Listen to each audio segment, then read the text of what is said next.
Hi, everyone. I'm Jeff Glor. Thanks for joining us. A U.S. drone strike is believed to have taken out a notorious terrorist. Evidence is mounting that a CIA strike in Yemen 3 days ago killed al-Qaeda's #2 official, Nasser al-Wahishi. Al-Wahishi was once the personal secretary to Osama bin Laden. He later became the head of al-Qaeda in the Arabian Peninsula. He also served as the #2 leader of al-Qaeda globally. Although his death has not been confirmed by U.S. intelligence, one official tells CBS News indications are that he was killed. CBS News senior security contributor and former CIA deputy director Mike Morell joins us from Washington. Michael, what do you make of this news?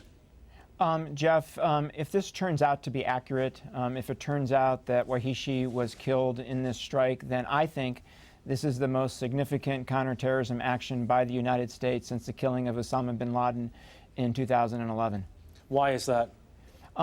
So number one, as you mentioned, he was the leader of al-Qaeda in the Arabian Peninsula, al-Qaeda in Yemen, which today poses the greatest threat to the U.S. homeland, even greater than the threat that ISIS poses. The last 3 attempted attacks against the United States were by al-Qaeda in Yemen, dating back to the 2009 underwear plot to bring down that Christmas Day airliner. So there's a very dangerous group. He was the leader of the group. And then secondly, he was Ayman Zawahiri's deputy for the global al-Qaeda operation. He was given that job a couple years ago by Zawahiri after Zawahiri took over after bin Laden died. So this is a very, very significant success if indeed it does turn out that he is dead. And Mike, and this is different than the strike in Libya over the weekend that was believed to have taken out Mokhtar Belmokhtar. Correct. So Belmokhtar was a former senior commander of al-Qaeda in the al-Qaeda in the Islamic Maghreb, AQIM. He broke with them a number of years ago. In the immediate aftermath of the break, Jeff, he conducted an attack in Algeria. It was against a natural gas production facility there, killed a large number of individuals, including a number of Americans. The fact that we went after him tells me that we had evidence, that we had intelligence, that he was still plotting against the United States. That's the criteria for the United States going after you in that manner. So he was still plotting against the United States. And Mike, at this stage, what is the Al-Qaeda-ISIS dynamic? So they don't get along. And it's not that they have different objectives. Their objective is exactly the same, Jeff, and it's to establish that Islamic caliphate.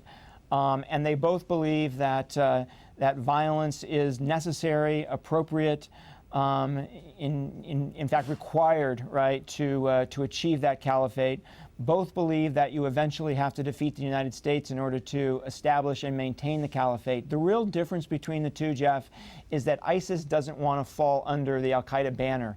They don't want to take direction from Zawahiri. They didn't want to take direction from Wahishi. They want to be their own organization. That's the real difference between the groups. Mike, Yemen is in awful shape right now. Libya is in bad shape. Syria is in bad shape. Iraq is in bad shape. I mean, is there a country in the Middle East? How many countries right now in the Middle East are not providing fertile ground, whether you're talking about al-Qaeda or ISIS, fertile breeding ground for terrorists? The number is shrinking, Jeff. This is a very difficult situation. It's really the collapse of the Arab nation state as we once knew it. It was the Arab Spring started this whole thing in Tunisia, spreading to Egypt, and then Yemen, and Libya, and then Syria. But I think what we're seeing is a breakdown of the nation state in the Middle East, and I think this is going to take years to play out. And it's going to benefit extremists as it plays out. And you have the U.S. working with Saudi Arabia on some of these issues, but also at the same time negotiating with Iran on other issues. Correct, and that that has its own dynamic and raises questions in the minds of our allies there about just how close are we to them. Are we going to watch their back? To people like the Saudis and to people like the Emiratis and the other Gulf states, Iran is more of a threat than some of these extremist groups. They think they can deal with these extremist groups in the medium term, but to them, Iran is a long-term strategic challenge, Jeff.